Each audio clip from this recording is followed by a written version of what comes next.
In early July, Peter Dutton took a swipe at some of Australia's largest companies. I suspect those companies, without doing any homework, lining up to support a constitutionally enshrined Indigenous voice in the Constitution.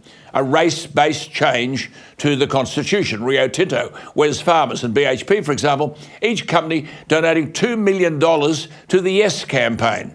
What arrogance to believe they could speak on behalf of their shareholders, to say nothing of their customers. Well, Peter Dutton was right when he said these companies lack a significant backbone.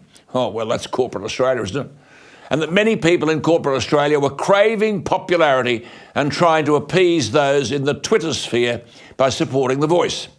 Well, now the Prime Minister's told the ABC, and I quote, "What I'm not going to do is to go down the cul-de-sac of getting into every detail because that's not a recipe for success," unquote.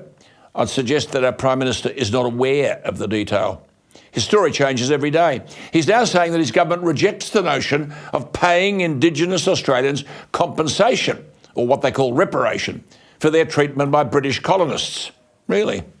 Well, everywhere you turn, one of the faces of the Yes campaign is Thomas Mayo, the voice of the campaign, the voice of the Yes campaign. He has called for, quote, reparations and compensation to be paid to Indigenous Australians.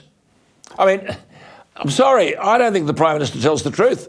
It's a different story depending on the audience to whom he's speaking. It brings us to the Prime Minister's announcement yesterday that his government will spend $7 million over the next 2 years to fund a tournament in partnership with the National Rugby League called the Pacific Rugby League Championship. Funny that. Still no money for flood victims or for aged care or for critical hospital needs, but $7 million for rugby league.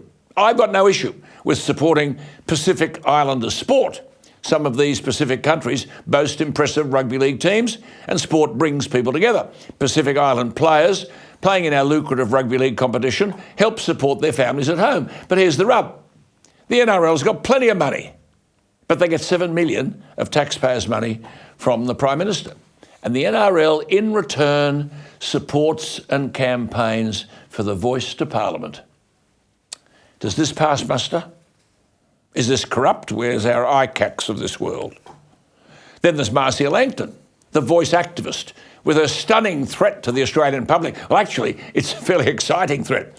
This Indigenous academic and strong proponent of the voice says that if Australians vote no, here it comes, we won't get a welcome to country again.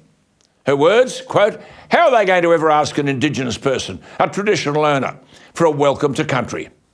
So there's a threat.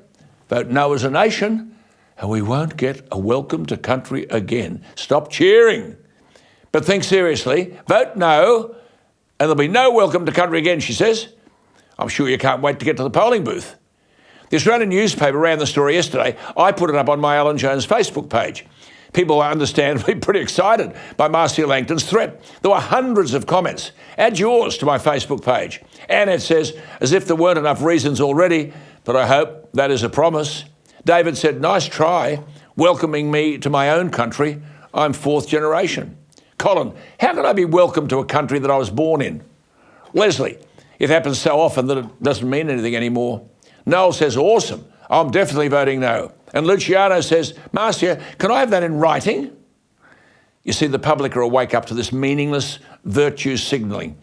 Prime Minister, walk into the Parliament today and, as Robbie Catter suggested last night, take practical action in remote Indigenous communities. Jacinta Price will tell you what to do and where to go and what to do. But this voice proposal is so political, the Prime Minister won't even give consideration to what Jacinta Price is saying. And she's been saying it for years. How to improve the livelihoods of disadvantaged Indigenous Australians. Prime Minister, you've got the resources now to make the change. Use them. And remember one thing, amongst others. No amount of painting Qantas planes yes or rewarding rugby league for endorsing the Yes campaign, to say nothing of what the big corporates will want from government for stumping up money. None of this will work. The public sees all these initiatives as a craven determination to use taxpayers' money to buy support. Have a look at the polls, Prime Minister. It's because of this political behaviour and the bullying and the intimidation and the name-calling that goes with us. All this represents an emphatic reason to vote no. And as I said, if Marcia Langton says voting no means no more welcome to country, we can't wait for voting day.